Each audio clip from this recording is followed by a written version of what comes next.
اولا ما و شما همه قدر که این پایان بالا پیش این طفل سیاسر میگردیم به کدام چشم بگرده؟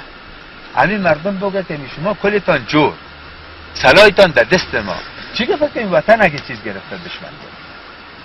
یعنی به خدا او طرف خو اگه یک طرف جگری آدم خون میشه، قسم به پروردگار که هر دفعه که میرم بگم پروردگارا 100 دفعه میمردیم، همین مردم ما را میده جور نمیدی که نه مردین نه کشته شدین نه اسیر شدین، شما را چی شده منطقه را ترک کرد؟ و هر دفعه که در فکر ازی میشم که مهاجر بره طرف بدخشان، آیندهشه که فکر میکنم، منطقه را فکر میکنم، آینده مردم را فکر میکنم، بگم بازم پروردگار از آسمان سنگ بباره خویی کار نشه. تا کجا بره چی ترتیب شوه ما تلاش خدا میکنیم، مگر این راه حل اساسی نیست. نه به خدا که بدخشان راه حل اساسی باشه، سبا در اوجه که باز رفت کجا بری؟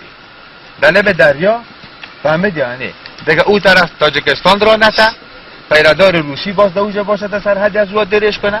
اگر به او پناه ببریم چطور؟ این ننگ تاریخ کجا ببریم؟ اگر در اینجا دفاع نکنیم باز اونجا کجا دفاع کرده بتونیم؟ رقم که بدخشان کجا باشه؟ گپ معمیست که لحظه تال ندیم، در رقم به توفیق خدا میتونیم دشمن را در یک روز تار مار کنیم، یه روز دوم روز سوم چهارم کار نداره. من یک مثال عادیش بگویم، این یک مثال عادیش همین شب بره پل جبل سرات پل میچی در گلبار روبری خود قطع میکنه، امال با تانکا قطع. از اینجا ما و شما میمسته که این مردم ماجر برآمد، همین تفنگ سرشانه ما مارش کرده در آییم به کوهستان، گروپ کوهستان پیش، کاپیسا پیش، کوهستان پشتش، پروان پشتش، جبل سرات پشتش، همین مارش کرده بریم تو خدای تمچن پل سیاد، امو تو مرد هستم رای ما تو جنگ